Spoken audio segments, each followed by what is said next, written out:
आप सबों को जय मसीह की। परमेश्वर पिता का धन्यवाद हो कि एक और अवसर हमें प्राप्त हुआ कि हम कलीसिया होकर एक साथ उनकी आराधना करने के लिए मिल सकें और साथ ही उनके जीवित वचन पर कुछ देर मनन करने के द्वारा से परमेश्वर की इच्छा को जानने का प्रयास भी कर सकें।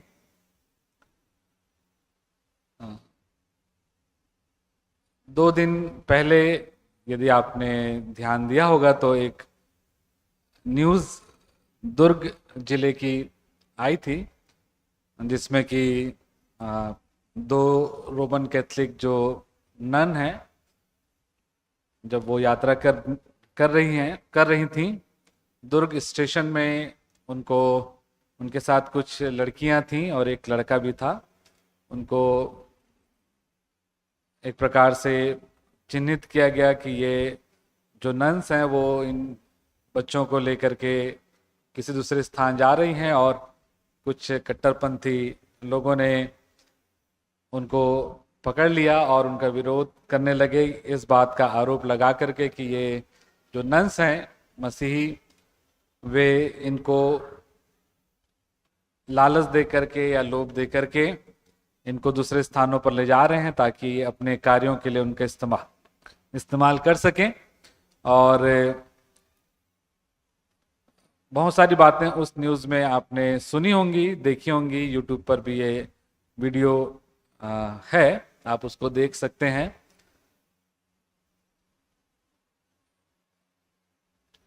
जैसा कि हम सब जानते हैं कि इन दिनों में बहुत सी ऐसी परिस्थितियां अलग अलग जिलों में और हमारे स्वयं के धमतरी जिले में भी हमको देखने को मिली हैं।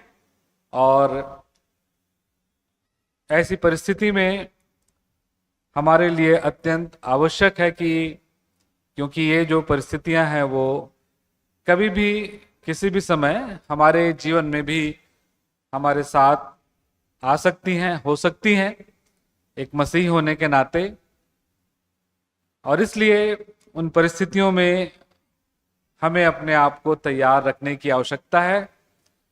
और इसलिए पिछले संडे को हमारे जवान सभा में एक परिचर्चा का विषय रखा गया था, वो ये था कि सताव के मध्य एक आदर्श मसीही आचरण हमारा क्या हो सकता है परमेश्वर के वचन के अनुसार। इस बात पर जवान सभा में हमने बातचीत की, सभी ने अपने अपने विचारों को रखा और उन जवानों को मैं धन्यवाद भी देता हूं। हालांकि कार्य की अपनी अपनी व्यस्तता के कारण से केवल 5 ही जवान सभा में उपस्थित थे, लेकिन एक अच्छा समय रहा जब हम मिलकर के आपस में इस बात पर विचार विमर्श कर सके, क्योंकि ऐसी परिस्थितियां हमारे जीवन में भी, हमारी कलीसिया में भी कभी भी आ सकती हैं और इसलिए हमें इन परिस्थितियों के लिए अपने आप को तैयार भी रखना है। और इसी बात को ध्यान में रखते हुए आज के संदेश के लिए जो मुझे प्रेरणा मिली वो पहला पत्रस उसके 4 अध्याय और उसके 12 पद से लेकर के 19 पद में जो बातें पत्रस ने लिखी हैं कलीसिया को, उनको एक संदेश के रूप में मैं हम सबों की शिक्षा के लिए रखना चाहता हूं। यद्यपि इसमें जो बातें लिखी हुई हैं वो सामान्य नहीं है और बहुत बार हम इन बातों पर विचार नहीं करते, लेकिन फिर भी ये हमारे लिए बहुत ही महत्वपूर्ण है। यदि आप पहला पत्रस के संदर्भ को देखें, या पत्रस की इस पत्री का जो संदर्भ था, जिस संदर्भ में ये पत्रस ने कलीसिया को लिखा, यदि आपके पास बाइबल सोसाइटी की ये जो एडिशन है, नया एडिशन, उसको यदि आप देखें तो उसमें भूमिका लिखी हुई है हर पुस्तक के पहले। और पहला पत्रस की जो भूमिका इसमें लिखी हुई है वो इस प्रकार से है कि पत्रस की पहली पत्री मसीहियों के नाम लिखी गई थी, जिन्हें यहां परमेश्वर के चुने हुए लोग कहा गया है, जो एशिया माइनर के संपूर्ण उत्तरी क्षेत्र में तितर बितर होकर रह रहे थे। इस पत्री का मुख्य उद्देश्य अपने पाठकों को उत्साहित करना है, जो कि अपने विश्वास के कारण दुख और सताव का सामना कर रहे थे। लेखक अपने पाठकों को यीशु मसीह के सुसमाचार की याद दिलाकर ऐसा कहता है क्योंकि यीशु की मृत्यु, पुनरुत्थान और प्रतिज्ञात आगमन उन्हें आशा प्रदान करता है। इस दृष्टिकोण से उन्हें अपने दुखों को स्वीकार करना और सहन करना था, इस विश्वास के साथ कि यह उनके विश्वास की सच्चाई की परख है और यह कि मसीह यीशु के प्रकट होने के दिन में उन्हें इसका प्रतिफल मिलेगा। ये इसकी पृष्ठभूमि है प्रियो, जिसको ध्यान में रखते हुए पौलुस ने उन तितर बितर हुए विश्वासियों को, मसीहियों को ये पत्र लिखा, जबकि सताव के कारण से वे अलग अलग स्थानों में चले गए थे और वहां भी वे सुसमाचार सुनाते थे और मसीह जीवन जी करके अपनी गवाही को रखते थे। जब हम सताव के बारे में विचार करते हैं तो बहुत से प्रश्न हमारे मन में आ सकते हैं। उनमें से एक प्रश्न हमारे मन में आ सकता है, वो ये हो सकता है कि जबकि हम प्रभु के लोग हैं, प्रभु के लिए ही कार्य कर रहे हैं, प्रभु की इच्छा के अनुसार जीवन जीने का प्रयास कर रहे हैं, हमारे जीवन में ये दुख क्यों, ये सताव क्यों? 12वां जो पद है पहला पत्रस उसका 4था अध्याय, उसमें एक बात लिखी हुई है और वो ये है कि हे प्रियो, ये दुख रूपी अग्नि तुम्हारे परखने के लिए तुम में भड़की है। पतरस कहता है ये जो सताव तुम्हारे ऊपर आया है, ये क्यों आया है? तुम्हें परखने के लिए। प्रियो, ऐसी जो परिस्थितियां हमारे जीवन में आती हैं, ये हमारे लिए एक परख का समय होता है, जब परमेश्वर हमारे विश्वास को परखता है, जांचता है, और उसका उद्देश्य ये नहीं कि हम फेल हो जाएं और परमेश्वर से दूर हो जाएं या परमेश्वर के राज्य में प्रवेश ना कर पाएं, लेकिन उस परखने का जो उद्देश्य वो ये है कि उसके द्वारा से हम सफल होकर के प्रभु की महिमा को, प्रभु की गवाही को अपने जीवन से प्रकट कर सकें। जब हमारे स्कूल्स में एग्जाम होते हैं तो उसका उद्देश्य किसी बच्चे को फेल करना नहीं, लेकिन ये जांचना होता है कि कौन बच्चा सबसे अधिक मेहनत और परिश्रम कर रहा है, और जिसको देख करके उसको प्रोत्साहित, उसके रिजल्ट के द्वारा से उसको प्रोत्साहित किया जाए। किसी भी परीक्षा का, स्कूल की परीक्षा का उद्देश्य बच्चों को फेल करना नहीं होता। तो फिर कैसे हम ये सोच सकते हैं, या कभी हमारे मन में ये नहीं आना चाहिए कि परमेश्वर हमारे जीवन में परख इसलिए लेकर के आता है कि या तो हम खरे निकलें या फिर गिर जाएं। परमेश्वर हमेशा ये चाहता है कि हम खरे निकल करके उसकी गवाही देते हुए इस संसार में प्रभु की महिमा को प्रकट करें।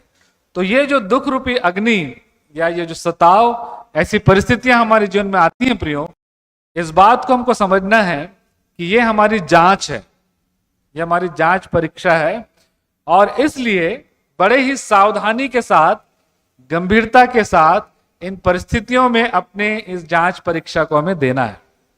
क्योंकि यदि हम इसके प्रति गंभीर नहीं रहे, यदि हम सजग नहीं रहे, जैसे कि होता है कि हम अगर सजग नहीं रहते, गंभीर नहीं रहते, तो अपने प्रश्नों के उत्तर हम सही तरीके से नहीं दे पाते। हम हो सकता है प्रश्न के उत्तर गलत तरीके से लिख देते हैं, और इसके कारण से उसका जो रिजल्ट है वो, उसका परिणाम भी हमको भुगतना पड़ता है। तो परमेश्वर ने हमें अवसर दिया है कि जबकि हमारी परख होती है, हम बड़े ही गंभीरता के साथ सही रीति से इस परख के समय में अपने जांच में जो प्रश्न हमारे सामने, उसके सही उत्तर हम दे सकें। 3 बातें मैं इस अध्याय से, इन विशेष रूप से इन पदों से हमारी शिक्षा के लिए रखना चाहूंगा कि जब हमारे जीवन में सताव आता है तो ये जो अध्याय है, मुख्य रूप से 12 पद से लेकर के 19 पद तक, वो 3 बातें हमको सिखाता है, जिसको हमको ध्यान में रखना है जबकि हमारी परख हो रही है, हमारी जांच परीक्षा हो रही है। पहली बात है क्या ना करें, दूसरी बात क्या करें, और तीसरी बात है क्यों करें। तो पहली बात पर कुछ देर हम लोग मनन करेंगे। जब हमारी जांच इस सताव के रूप में हो रही है, दुख के रूप में हो रही है, हमारे जीवन में विरोध के रूप में हो रही है, लांछन के रूप में हो रही है, तो परमेश्वर का वचन इन पदों में मुख्य रूप से क्या ना करें उसके बारे में 3 बातें इस संदर्भ में मैं कहना चाहूंगा। पहली बात लिखी है जो पद 12 में मिलती है, और वो है अचंभा ना करो। हे प्रियो, जो दुख रूपी अग्नि तुम्हारे परखने के लिए तुम में भड़की है, इससे यह समझकर अचंभा ना करो कि कोई अनोखी बात तुम पर आ पड़ी है। अचंभा ना करो। जब अचंभा हम कब करते हैं? जब हम अपेक्षा नहीं करते कि कभी ऐसा होगा, और अगर वो हो जाता है तो हमको बड़ा आश्चर्य होता है। प्रिय मसीही जो जीवन है वो प्रभु यीशु मसीह और उनकी शिक्षा पर आधारित जीवन है, और इसलिए प्रभु यीशु मसीह के जीवन को ध्यान रखना और उनकी शिक्षाओं को ध्यान रखना हमारे लिए अत्यंत आवश्यक है कि कोई बात हमको अचंभित ना करे। मरकुस रचित सुसमाचार उसके 8 अध्याय और उसके 34 पद में प्रभु यीशु मसीह ने कहा, उसने भीड़ को अपने चेलों समेत पास बुलाकर उनसे कहा, जो कोई मेरे पीछे आना चाहे वो अपने आपे से इनकार करे और अपना क्रूस उठाकर मेरे पीछे हो ले।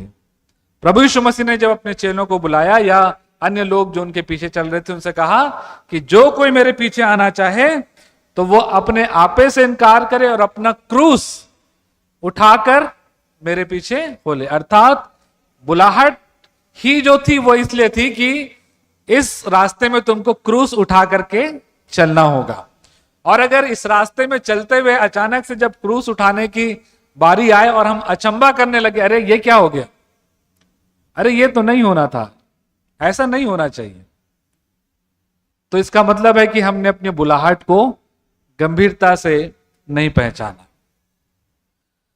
यह बुलाहट ही है अपने आपे का इनकार करने की, मसीही होने की बुलाहट और दुख उठाने की।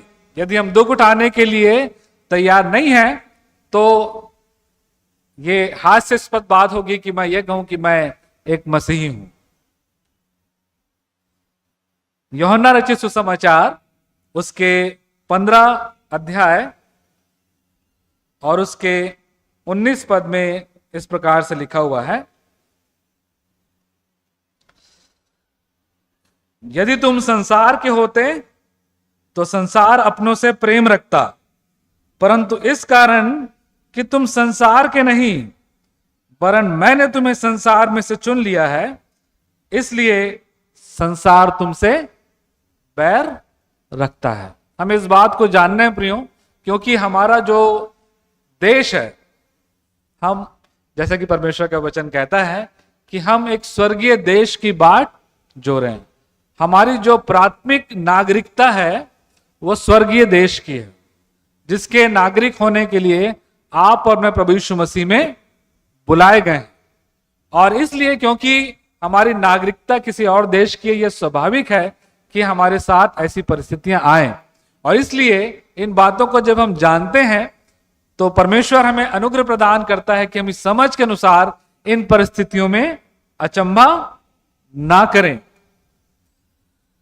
दूसरा तिमोथियुस उसका 3 अध्याय और उसका 12 पद इस प्रकार से कहता है, पर जितने मसीह यीशु में भक्ति के साथ जीवन बिताना चाहते हैं वे सब सताए जाएंगे। यदि आप मसीही जीवन जीना चाहते हैं भक्ति के साथ, मैं जीना चाहता हूं, तो सताव हमारे जीवन में होगा ही, और इससे हम इनकार नहीं कर सकते और अचंभा भी हमको नहीं करना है। हमको हर समय तैयार रहना है कि ऐसी परिस्थिति कभी भी हमारे जीवन में आ सकती है। और इसलिए पतरस यहां पर कह रहा है कि जब तुम्हारे जीवन में ऐसी परिस्थिति आए तो क्या ना करो, अचंभा ना करो। तो पहली बात है कि हमको क्या नहीं करना है, ऐसी परिस्थिति में अचंभा नहीं करना। और यह तभी होगा जब हम परमेश्वर के वचन से इस बात को समझेंगे कि ये देश या हम जो है स्वर्गीय देश के नागरिक, हमारी प्राथमिकता जो है नागरिकता के रूप में वो स्वदेश हमारे स्वर्गीय देश की है, और हमें क्रूस उठाकर ही प्रभु यीशु मसीह की गवाही देने के लिए बुलाया गया है। और जो लोग प्रभु यीशु मसीह में भक्ति के साथ जीवन बिताना चाहते हैं वो सताए जाएंगे। यदि इस बात को हम समझेंगे तो मैं आशा करता हूं कि हम कभी भी अचंभित नहीं होंगे जब ऐसी परिस्थितियों के बारे में हम सुनते हैं या ऐसी परिस्थितियां हमारे जीवन में आती हैं। दूसरी बात जिसके बारे में लिखा है कि हम उस ना करें वो है हम लज्जित ना हो इस परिस्थिति में। 16 पद में लिखा हुआ है, पहला पत्रस 4 अध्याय के 16 पद में, पर यदि मसीह होने के कारण दुख पाए तो लज्जित ना हो। तो लज्जित ना हो, हमको शर्म ना आए, हमको हिचकिचाहट ना हो ये बोलने से कि मैं मसीही हूं। ऐसी परिस्थिति में कई बार देखने को आता है कई लोग परिस्थितियों को छोड़कर चले जाते हैं, कई लोग इनकार करते हैं ये मानने से कि मैं मसीह हूं, या बताना नहीं चाहते इस परिस्थिति में कि मैं मसीह हूं, एक आदर्श मसीह जीवन जीकर या बोलकर भी, क्योंकि वो सोचते कि अगर मैंने बताया कि मैं भी मसीह हूं तो हो सकता है ऐसी परिस्थिति मेरे जीवन में भी आ जाए, क्योंकि वो मसीह के नाम से दुख उठाना नहीं चाहते और उनको मसीह को लोगों के सामने स्वीकार करने में लज्जा आती है। प्रियो, पतरस कहता है कि यदि हम मसीह के कारण, मसीह होने के कारण दुख पाए तो लजाए ना, लज्जित ना हो यह कहने से कि मैं मसीही हूं। हम जानते हैं कि पतरस ने प्रभु यीशु मसीह का 3 बार इनकार किया। मैं नहीं जानता, मैं प्रभु यीशु मसीह के साथ नहीं था। क्यों? क्योंकि वो दुख उठाना नहीं चाहता था। वो दुख उठाना नहीं चाहता था। वो नहीं चाहता था कि प्रभु यीशु मसीह के समान उसको भी पकड़ा जाए और उसको भी प्रभु यीशु मसीह के समान ताड़ना दी जाए। प्रभु यीशु मसीह ने कहा प्रियो कि जो कोई मनुष्यों के सामने मुझे मान लेगा उसे मैं भी अपने पिता के सामने मान लूंगा। तो दूसरी बात जिसके लिए पतरस विश्वासियों को कलीसिया के मना करता है कि ये ना करें वो है लज्जित ना हो। तो 2 बातें हैं जो इस परिस्थितियों में हमको ध्यान रखनी, जो हमें नहीं करनी है। पहली बात अचंभा ना करें और दूसरी बात है लज्जित ना हो। 2 बातें जिसे करने के लिए पतरस हमें कहता है, जो इस परिस्थिति में हमको करना चाहिए एज ए मसीही, एज ए क्रिश्चियन। 2 बातें बताना चाहूंगा। पहली बात है आनंद करें। 13 पद में लिखा हुआ है, पहला पतरस उसके 4 अध्याय उसके 13 पद में, पर जैसे मसीह के दुखों में सहभागी होते हो क्या करो? आनंद करो। पर जैसे मसीह के दुखों में, जैसे तुम इन परिस्थितियों से गुजरते हो, तुम्हारे ऊपर दुख आता है, सताव आता है, क्या लिखा है? आनंद करो। और यह हमारे लिए एक सोचनीय विषय है। क्या ऐसा हो पाता है? क्या ऐसा हम कर पाते हैं? प्रेरितों के काम उसके 5 अध्याय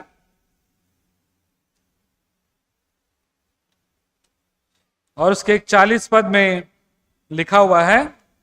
जब 40 पद से पढ़ता हूं,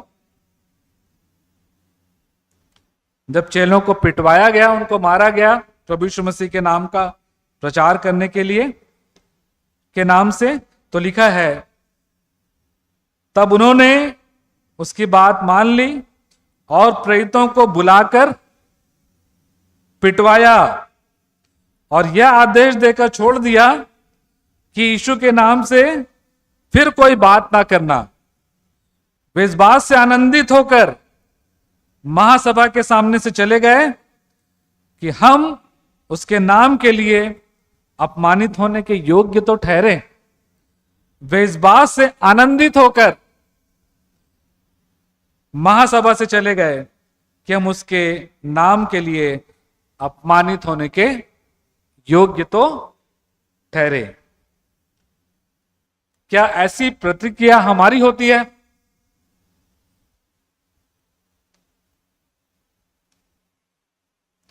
लूका रचित सुसमाचार और उसके 6वें अध्याय और उसके 22 पद में लिखा हुआ है, धन्य हो तुम जब मनुष्य के पुत्र के कारण लोग तुमसे बैर करेंगे और तुम्हें निकाल देंगे, तुम्हारी निंदा करेंगे और तुम्हारा नाम बुरा जानकर काट देंगे। उस दिन आनंदित होकर, क्या लिखा है? उछलना। आनंदित होकर उछलना, क्योंकि देखो तुम्हारे लिए स्वर्ग में बड़ा फल है। आनंदित होकर उछलना। जब हम आनंदित होते हैं तो हम नाचते हैं। जब हम आनंदित होते हैं तो हम उछलते हैं। जब हम आनंदित होते हैं तो वो हमारे जीवन से प्रकट होता है। हम लोग नाचते हैं, उछलते हैं, लेकिन किस समय में? जब खुशी का समय रहता है। लेकिन प्रभु का वचन यह कहता है कि जब तुम्हारे जीवन में मसीह के नाम के कारण से दुख आए तो आनंदित होकर के, लिखा है, उछलना। क्या ये गवाही हम इस संसार में दे पाते हैं? यह हमारे लिए सोचने का विषय है। दूसरी बात जिसे करने के लिए ऐसी परिस्थिति जब हमारे जीवन में आती है, पतरस विशेष रूप से इन पदों में कह रहा है जो हमें करना है, और वो है परमेश्वर की महिमा करें। पहला पतरस 4 उसके 16 में लिखा है, पर यदि मसीह होने के कारण दुख पाए तो लज्जित ना हो, पर इस बात के लिए परमेश्वर की महिमा करे।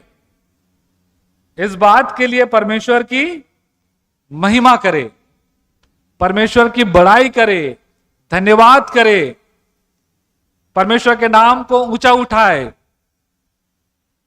कि मैं दुख उठाने के योग्य तो समझा गया।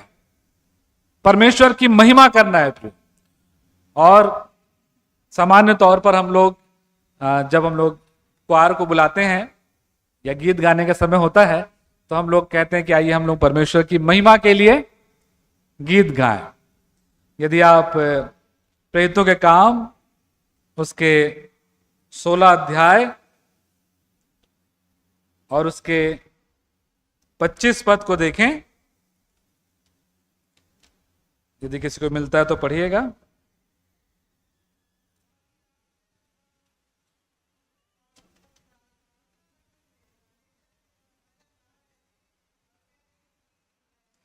आधी रात के लगभग, लिखा है, पौलुस और सिलास प्रार्थना करते हुए परमेश्वर के भजन गा रहे थे। और हमको मालूम है, मैं सोचता हूं कि ये कहां थे?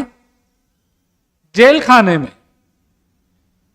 और ऐसी परिस्थिति में जब इनको जेल में डाल दिया गया था, लिखा है वो लोग क्या कर रहे थे? गीत गा रहे थे, परमेश्वर के भजन गा रहे थे, परमेश्वर की महिमा कर रहे थे। हम लोग सामान्य तौर पर क्या ऐसा कर पाते हैं? यह एक सामान्य मसीही जीवन है। दुखों में, सताव के समय में उछलना, कूदना, गीत गाना परमेश्वर की महिमा के। क्या यह गवाही हमारी हो पाती है? यह हमारे लिए, मेरे लिए भी और आप सबके लिए भी प्रियो, यह सोचने का विषय है।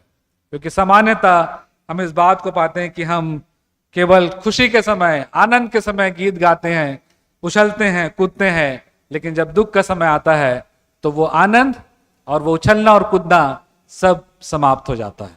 लेकिन परमेश्वर का वचन हमें निर्देशित करता है कि ऐसी परिस्थिति में भी हम आनंद करें और परमेश्वर की महिमा करें। और तीसरी और अंतिम बात मैं बताना चाहूंगा, और वो ये है कि क्यों ऐसी बातें परमेश्वर का वचन हमको कह रहा है कि हम ऐसा करें, क्योंकि ये सामान्य नहीं है। दुख के समय में आनंद मनाना, दुख के समय में गीत गाना, दुख के समय में उछलना कूदना, ये सामान्य नहीं, लेकिन फिर भी ऐसा करना हम मसीही लोगों की जिम्मेदारी है। यह हमारा फर्ज है। क्यों?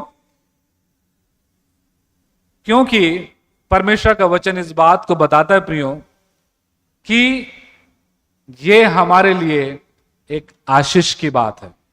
यदि आप 14 पद को देखें, पहला पत्रस 4 और उसके 14 पद में लिखा हुआ है, फिर यदि मसीह के नाम के लिए तुम्हारी निंदा की जाती है तो तुम क्या हो? धन्य हो। और धन्य का जो पर्यायवाची शब्द होता है वो है आशीषित, ब्लेसेड। क्यों हमें ऐसा करना है? क्योंकि हम ऐसी परिस्थितियों के द्वारा से प्रभु की ओर से आशीषित किए गए हैं। यह हमारे लिए आशीष है। और कई बार ऐसा भी होता है, हम सब चाहते हैं आशीष पाएं, लेकिन किस प्रकार की आशीष? अच्छा घर हो, अच्छी कार हो, पहनने के लिए अच्छे वस्त्र हो, हमारी सारी भौतिक जो हमारी जरूरतें हैं वो पूरी हो, केवल उसी को हम आशीष के रूप में गिनते हैं। लेकिन परमेश्वर का वचन बताता है कि सताव भी हमारे लिए आशीष है। और कौन ऐसा है जो यहां बैठा है जो ये नहीं चाहता कि मैं आशीषित नहीं होना चाहता, मुझे आशीष नहीं चाहिए? कोई भी नहीं। लेकिन क्या वास्तव में हम इस आशीष को लेने के लिए अपने आप को तैयार कर पाए हैं या पाते हैं? ये इन बातों पर हमको विचार करना गंभीरता से प्रियो बहुत ही आवश्यक है। प्रभु यीशु मसीह ने कहा, धन्य हो तुम जब लोग तुम्हें सताएं, आशीषित हो तुम जब लोग तुम्हारी निंदा करें। क्या इस आइडेंटिटी को हम स्वीकार करने के लिए तैयार हैं? दूसरी बात, क्यों ऐसा करना है हमको? क्योंकि जब ऐसी परिस्थिति हमारे जीवन में आती है तो वो समय होता है प्रियो जब परमेश्वर की आत्मा हम पर छाया करती है। यदि आप इसी पहला पत्रस उसके 4 अध्याय और उसके 14 पद को देखें तो वहां लिखा हुआ है, फिर यदि मसीह के नाम के लिए तुम्हारी निंदा की जाती है तो तुम धन्य हो, क्योंकि महिमा का आत्मा जो परमेश्वर का आत्मा है तुम पर छाया करता है। क्या हम नहीं चाहते कि हमारे जीवन में परमेश्वर के आत्मा की छाया हो? परमेश्वर का आत्मा हमें निरंतर छाए रहे। लिखा है कि जब मसीह के नाम से तुम पर ऐसी परिस्थिति, निंदा, सताव, दुख की परिस्थिति आती है तो लिखा है कि तुम धन्य हो, क्योंकि महिमा का आत्मा जो परमेश्वर का आत्मा है तुम पर छाया करता है। और तीसरी बात, क्योंकि हमें ऐसा विपरीत परिस्थितियों में आनंदित होकर के उछलना कूदना और गीत गाते प्रभु की महिमा करना है, इसलिए क्योंकि हम न्याय आसन के सामने खड़े होंगे और वहां पर हमारा रिजल्ट जो है परीक्षा का सुनाया जाएगा कि हमने परीक्षा में कितना अंक प्राप्त किया है, उत्तीर्ण या अनुत्तीर्ण हुए हैं। क्योंकि न्याय आसन के सामने हमें खड़े होना है। 17 पद में देखें, पहला पत्रस 4:17 में लिखा है, क्योंकि वह समय आ गया है कि पहले परमेश्वर के लोगों का न्याय किया जाए, और जबकि न्याय का आरंभ हम ही से होगा तो उनका क्या अंत होगा जो परमेश्वर के सुसमाचार को नहीं मानते। हमें परमेश्वर के न्याय आसन के सामने खड़े होना है। और इसलिए प्रियो, ये जो समय है हमारे लिए, जैसा कि हमने पहले ही पद में पढ़ा कि ये हमारे परखने के लिए, हमारे जांच के लिए ऐसी परिस्थितियां आई है। और इस जांच में इन बातों को ध्यान में रखते हुए जो पतरस ने परमेश्वर की आत्मा की प्रेरणा से कलीसिया को दी हैं, यदि हम अपनी परिस्थितियों में या इस परीक्षा में, इस परख में अपने उत्तरों को लिखेंगे, अपने व्यवहार को करेंगे, अपने जीवन से उन बातों को प्रकट करेंगे, तब न्याय आसन के सामने जब हम खड़े होंगे तो वहां पर हमारे लिए रिजल्ट सुनाया जाएगा। और यदि हम सही रीति से, अर्थात इन व्यवहार, इन बातों के अनुरूप ही अपने जीवन को जीते हुए इन परिस्थितियों में अपने प्रश्नों के सही उत्तर दे पाएंगे प्रियो, तो परमेश्वर का वचन कहता है तुम्हारे लिए स्वर्ग में बड़ा फल है। यह आशा परमेश्वर ने प्रभु यीशु मसीह में हमें दी है कि यदि हम जब सताए जाते हैं, लोग हम पर लांछन लगाते हैं, बुरा कहते हैं हमें, और यदि हम आनंदित और मगन होते हैं, तो लिखा है आनंदित और मगन होना, क्योंकि तुम्हारे लिए स्वर्ग में बड़ा फल है। हमारे लिए स्वर्ग में बड़ा फल है। और इसलिए इन परिस्थितियों में बहुत ही गंभीरता से देखिए, हम लोग सामान्य तौर पर बहुत सी बातें होती हैं, बहुत से विचारों को सुनते हैं, जो हो सकता है कि किसी व्यक्ति के व्यक्तिगत विचार हों।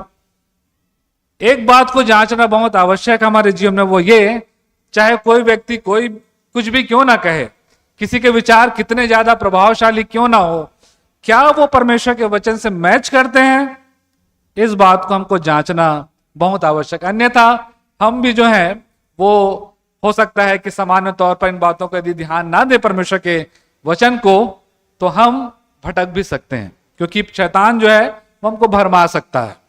लिखा है कि शैतान चुने हुओं को भी भरमा सकता है। हमारी जांच जो होगी वो परमेश्वर के वचन के अनुसार होगी, हमारे विचार के अनुसार नहीं कि हम क्या सही सोचते हैं, हमको उस परिस्थिति में क्या अच्छा लगता है, क्या नैतिक रूप से सही होना चाहिए, परमेश्वर का वचन क्या कहता है।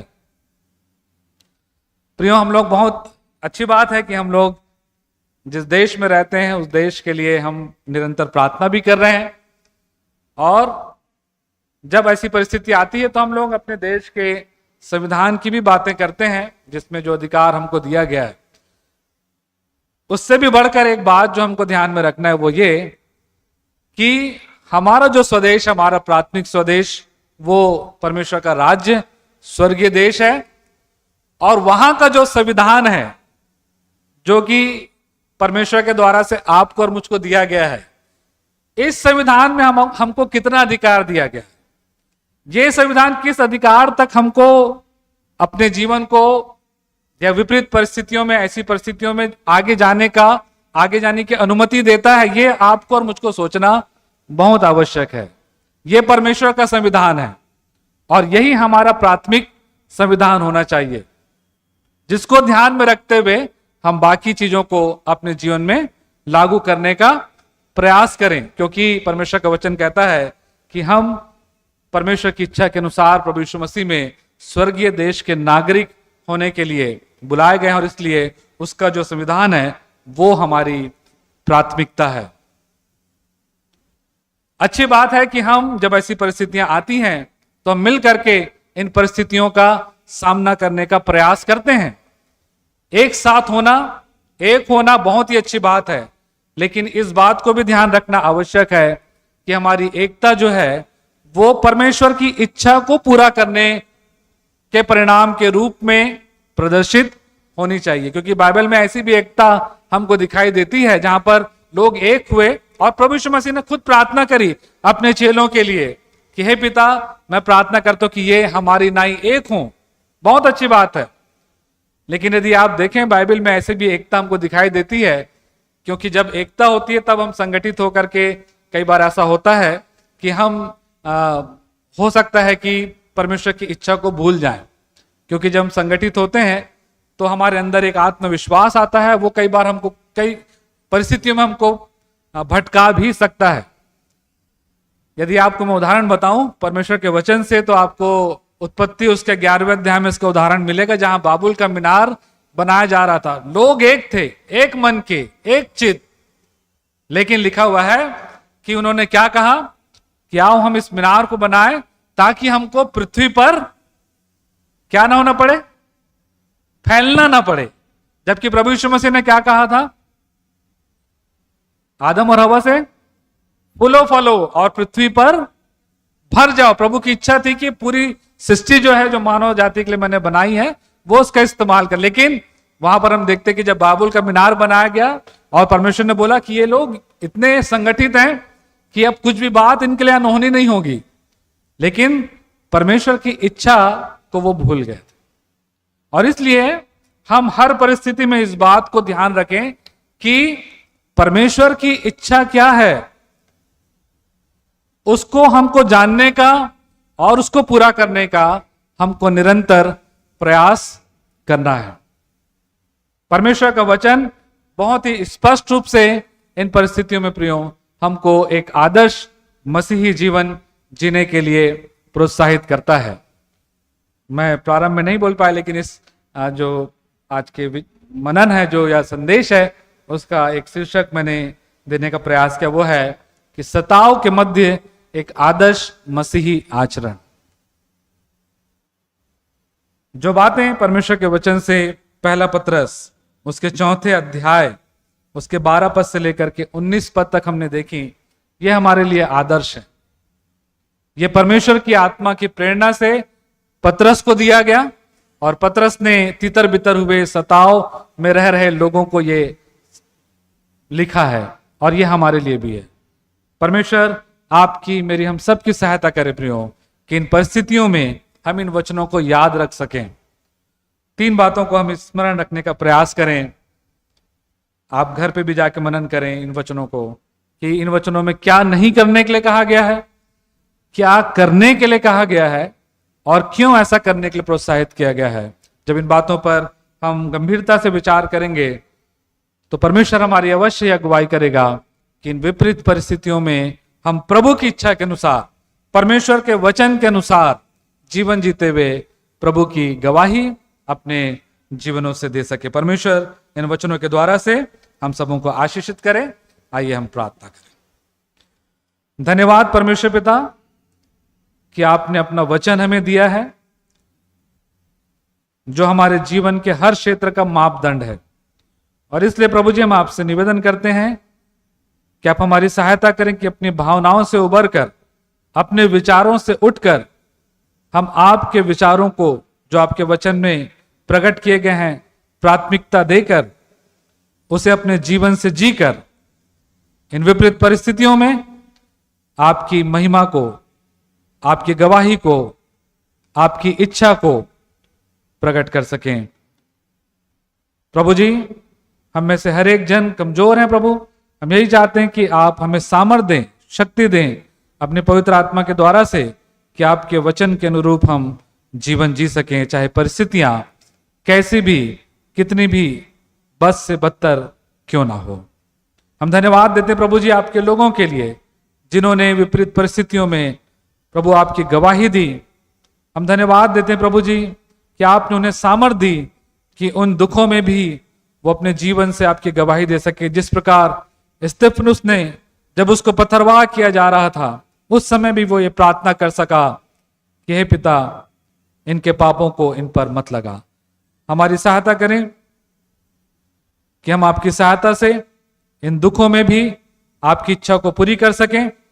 और साथ ही हम आपका धन्यवाद भी करना चाहते हैं प्रभु जी, क्योंकि आपने हमसे प्रतिज्ञा भी की है कि चाहे परिस्थितियां कैसी भी क्यों ना हो, आप हमें सहने से बाहर परीक्षा में पढ़ने नहीं देंगे।